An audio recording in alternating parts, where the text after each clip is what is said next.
Setiap hari, bumi memeluk langkah kita. Tetapi, tanpa kita sadari, ia juga membawa luka yang berasal dari ulah manusia. Dalam Al-Quran, Allah mengingatkan, kerusakan telah tampak di darat dan di laut, disebabkan perbuatan tangan manusia.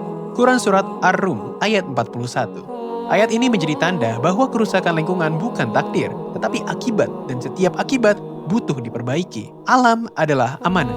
Rasulullah pernah bersabda bahwa bumi adalah tempat sujud bagi umat manusia, tempat yang harus dijaga kehormatannya. Ketika kita melihat hamparan sawah, pegunungan, dan aliran sungai, di sana sebenarnya tersimpan tanda kebesaran Allah yang memerintahkan manusia untuk memakmurkannya, bukan merusaknya. Inilah bukti bahwa amanah itu mulai diabaikan. Sungai yang dahulu jernih kini dipenuhi sampah. Udara yang seharusnya segar berubah menjadi abu dan asap. Semua ini mengingatkan kita pada kisah kaum terdahulu yang ditimpa bencana karena ketidakpedulian mereka terhadap nikmat Allah yang diberikan.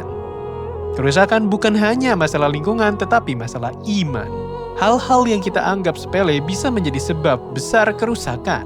Satu sampah plastik mungkin terlihat biasa, tetapi ketika jutaan orang melakukan hal yang sama, maka bumi kehilangan keseimbangannya. Nabi Muhammad dikenal sangat menjaga kebersihan. Bahkan beliau bersabda bahwa kebersihan adalah sebagian dari iman. Ini bukan hanya ajaran tetapi gaya hidup yang mencerminkan keimanan seseorang. Perubahan bukan soal seberapa besar aksi kita, tetapi seberapa tulus niat kita. Allah berfirman, sesungguhnya Allah tidak akan mengubah nasib suatu kaum sampai mereka mengubah apa yang ada pada diri mereka. Quran Surat Ar-Ra'd ayat 11. Artinya menjaga lingkungan dimulai dari perubahan kecil yang kita lakukan hari ini. Kita bisa memulai dari langkah sederhana, mengurangi sampah plastik, membersihkan lingkungan sekitar, menanam pohon, atau menghemat air.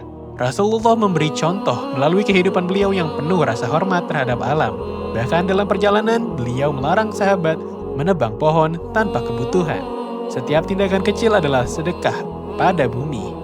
Bayangkan bila bumi kembali pulih, sungai mengalir jernih, pepohonan tumbuh lebat, dan udara bisa dihirup tanpa rasa takut. Dalam Al-Quran, Allah menggambarkan bumi yang hidup kembali setelah tandus sebagai tanda kekuasaannya. Begitu juga lingkungan kita. Ia bisa pulih bila manusia kembali pada fitrah untuk menjaga, bukan merusak. Mencintai alam berarti mencintai ciptaan Allah. Jika kita menanam pohon, menjaga kebersihan, atau mengurangi polusi, sebenarnya kita sedang menjalankan akhlak yang diajarkan Rasulullah. Alam adalah saksi bahwa manusia pernah hadir dan memilih untuk memberi kebaikan. Kita butuh bumi untuk hidup dan bumi butuh kita untuk dijaga. Semoga setiap langkah kecil yang kita mulai hari ini menjadi amal baik yang terus mengalir sampai akhir hayat. Kadang kita lupa bahwa setiap langkah yang kita ambil di atas bumi ini akan ditanyakan kembali pada hari akhir. Bukan hanya tentang ibadah yang terlihat, tetapi juga bagaimana kita menjaga titipan Allah yang paling besar, yaitu alam semesta. Karena menjaga lingkungan bukan tugas aktivis saja, tapi kewajiban setiap hamba yang ingin hidup dalam keberkahan. Setiap daun yang kita biarkan tumbuh, setiap sampah yang kita pungut, setiap air yang kita hemat, semuanya dicatat sebagai amal. Tidak ada yang kecil di mata Allah, selama dilakukan dengan niat yang baik. Mari mulai dari diri sendiri, jadilah contoh, jadilah penggerak, jadilah orang yang memulai.